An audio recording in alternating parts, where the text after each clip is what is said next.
नमस्कार, देख रहे हैं आप SPN 9 न्यूज और मैं हूं आपके साथ प्रतीक मिश्रा। भारतीय राजनीति में यूं तो कई नेता हैं, लेकिन उनमें से बहुत ही कम ऐसे नेता होते हैं जो अपने व्यक्तित्व या अपनी भाषा शैली या अपनी किसी खास वजह से लोगों के दिल में एक अमिट छाप छोड़ने में कामयाब हो पाते हैं। आज हम बात करने जा रहे हैं ऐसे ही एक नेता की। जी हाँ, आज हम इस खास एपिसोड में बात कर रहे हैं लालू प्रसाद यादव की।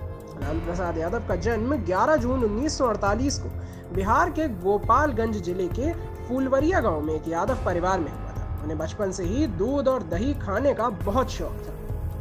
लालू प्रसाद यादव बचपन के दिनों में गांव के छोटे बच्चों के साथ गाय और भैंस चराया करते थे और उनके लिए चारे की व्यवस्था करते थे। ये अलग बात है कि बाद में चारा घोटाले में ही उन्हें जेल जाना पड़ा। लालू प्रसाद यादव परिवार से होने के कारण उन्हें यादव बिरादरी के सभी कार्य आते हैं, जिसमें गाय और भैंस का दूध दोने के साथ ही दूध दही बेचना भी शामिल है। लालू प्रसाद को बिहार का प्रमुख व्यंजन लिट्टी चोखा तथा सत्तू खाना बेहद पसंद है। वे जब भी अपने गांव जाते हैं तो इस प्रमुख व्यंजन को खाना नहीं भूलते। लालू प्रसाद पटना के BN कॉलेज से स्नातक की पढ़ाई करते समय ही छात्र राजनीति में आए। JP के अनुयायी लालू नीतीश कुमार तथा रामविलास पासवान के राजनीतिक गुरु भी बने।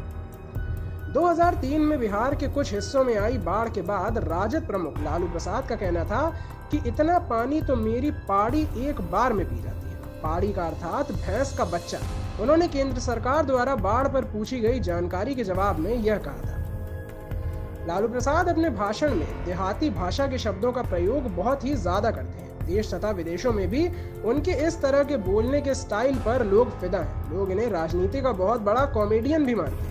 देश के मीडिया में भी इनके इस स्टाइल की बहुत ही ज्यादा चर्चा होती है। 2005 में लालू केंद्र की सत्ता में UPA की सरकार आने के बाद रेल मंत्री बने थे। इस दौरान उन्होंने रेलवे में तथा रेलवे स्टेशनों पर चाय मिट्टी के कुल्हड़ में बेचना अनिवार्य कर दिया था, जिसके बाद रेलवे तथा कुल्हड़ बनाने वालों की काफी कमाई हुई थी। इतना ही नहीं, जब तक लालू यादव रेल मंत्री रहे उन्होंने यात्री किराया भी नहीं बढ़ाया।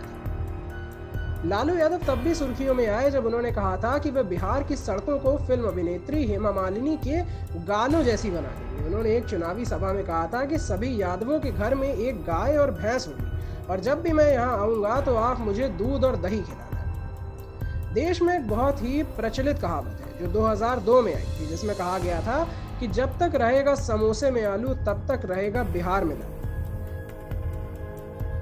यह उस कथन बहुत ही ज्यादा प्रचलित हो गया था। हालांकि अब लालू बिहार की सत्ता से बाहर हो चुके हैं। 3 अक्टूबर 2013 को लालू प्रसाद को चारा घोटाले में CBI द्वारा कोर्ट द्वारा सजा सुनाने वाले जज PK सिंह कॉलेज के दिनों में लालू प्रसाद के जूनियर रह चुके हैं। हालांकि लालू प्रसाद को याद नहीं था। जज PK सिंह ने वैलेंटाइन डे के एक मामले में केस की सुनवाई करते हुए लालू को कॉलेज के दिनों को याद कराया।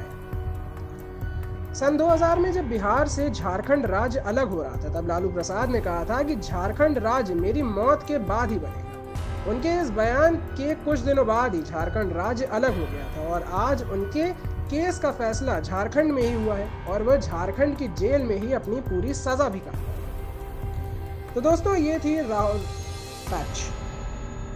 दर्शकों, ये थी लालू प्रसाद यादव के जीवन से जुड़ी कुछ अनसुनी बातें। SPN 9 न्यूज के लिए प्रतीक मिश्रा की रिपोर्ट।